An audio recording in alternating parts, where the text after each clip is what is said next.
Okay guys, let's have a look at 2 then. Here's the booklet. Just quickly remind you, this is what we're looking for a maximum. Divide the x is 0 as a turning point. And if that second derivative is negative, it's a max. Here's our turning point. The gradient function, divide the x as the gradient, measure the gradient, has to equal 0 for it to flatten out.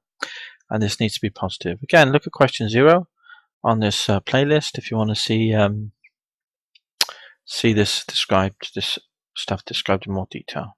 Okay, so let's go back to our question then. Let's get divide dx, which is a measure of the gradient then. And we want to find the turning point, so we work out divide dx. That's what we do in practice. 2 comes down to be with the 2 to make 4, x to 1 less than 2, which is 1. The constant goes to 0, we let that equal 0. When does that equal 0? Well, that equals 0. Divide by 4 both sides. 0 over 4, yeah? Which is 0. So x equals 0. That's a turning point. There's no other turning point, so that's good news, isn't it? Let's get the second derivative, because we need to know. We've got a choice of things we can do here. We can get the output, the y value, or we can get the second derivative. We need both things, so let's just get the second derivative while we're at it. Differentiate 4x, we get 4.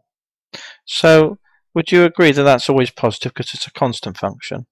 It has a constant value 4. So if you add an input of 0, this second derivative is going to be positive because it's a constant value 4. So at x equals 0, it has the value 4, doesn't it? So it's positive, so we can see that the point will be a minimum. So what's the output? Well, let me just write that down. Just so at x equals 0, so x equals 0 is a local min. All right? So that's what we got. That's the first thing to say. Because the second derivative was positive. If it's positive, it's a minimum.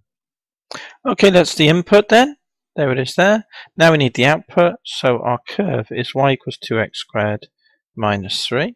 So we're going to input at x equals 0 then and get the output. So overwrite wherever you see an x, which I've just got one place.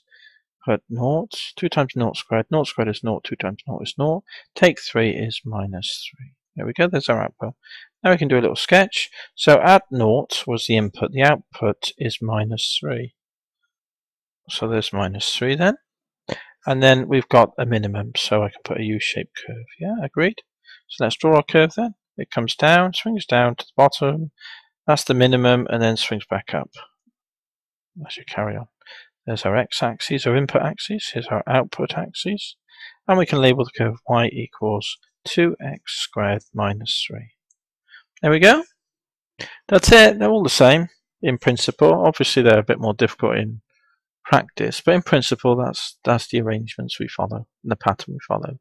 So I just quickly say it again because it was a nice, easy question. We find the derivative. Remember, to find turning points, we need to find out when dy dx is 0. Which is what we did here. There's dy dx, we let it equal 0. Divide by 4 both sides, so that would be x.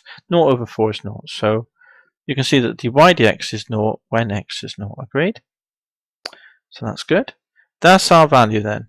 So we need to look at the output. There's the input. So when x is 0, what does y equal? Put 0 in here. 2 times 0 squared is 0. Minus 3 is minus 3. So the output, which I've done here, is minus 3. So at 0, minus 3, we've got a point here. There's our coordinate.